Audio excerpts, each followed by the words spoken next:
નમસ્કાર દર્શક મિત્રો, આપ જોઈ રહ્યા છો YNN ન્યૂઝ. હવે જોઈએ અગત્યના સમાચાર. પાદરાના મહીસાગર નદી કિનારા ડબકા ગામની પાદરાના ધારાસભ્ય ચેતનસિંહ ઝાલાએ મુલાકાત લીધી. આગેવાનો સાથે નદી કિનારે મુલાકાત લીધી.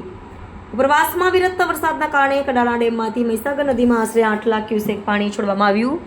મહી નદી કિનારાના ગામોને એલર્ટ કરવામાં આવ્યા. પાણી છોડાતા વડોદરા જિલ્લાના કેટલાક ગામોને અસર. ચાલુ કરી નાખ્યું આ લોકોએ.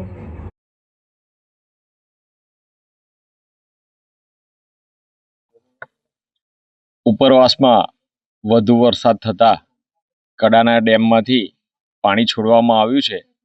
તેમાંથી લગભગ 3 લાખ ક્યુસેક અને તબક્કાવાર પાણી છોડવામાં મહીસાગર નદીમાં પાણી છોડવામાં આવે છે. તો તેની અસર એ પાદરા તાલુકાના કાંઠા વિસ્તારના ગામોમાં થાય છે.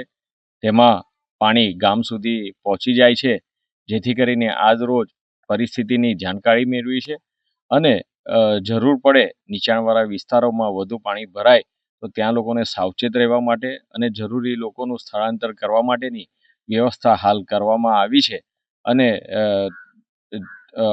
કાંઠા વિસ્તારના ગામોમાંથી પરિસ્થિતિની જાણકારી મેળવી આગેવાનોને સાવચેત રહી લોકોને મદદ કરવાની અને કાર્યકરોને મદદ કરવા માટે સૌને સૂચના આપવામાં આવી છે. સામે કાંઠે રહેલા કેટલાક પરિવારો છે, હાલ તળિયાભાઠાના વિસ્તારના લોકો એ અમારા સંપર્કમાં છે અને જરૂર પડે તેઓનું સ્થળાંતર કરવા માટેની વ્યવસ્થા પણ પ્રશાસન દ્વારા કરી દેવામાં આવી છે.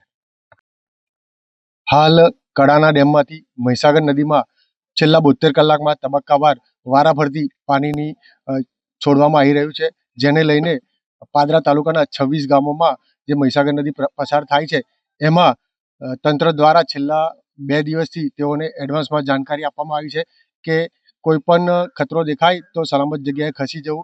હાલ ધારાસભ્યશ્રીએ પણ ડબકા ગામે મુલાકાત કરી લાંબા ભાઠા વિસ્તાર અને તળિયા ભાઠા વિસ્તારમાં જે લોકો અત્યારે રહેઠાણ કરી રહ્યા છે તેમને માહિતગાર કર્યા છે અને કંઈ પણ ખતરો દેખાય તો તુરંત તંત્રને જાણ કરવા જણાવ્યું છે. કેટલા લોકો છે?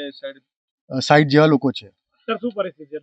એ લોકો અત્યારે સેફ છે, પણ જો કદાચ ઉપરવાસમાં વધુ વરસાદ પડે તો તે લોકોને સલામત જગ્યાએ ખસી જવું જોઈએ. Subscribe now and press the bell icon. Never miss an update.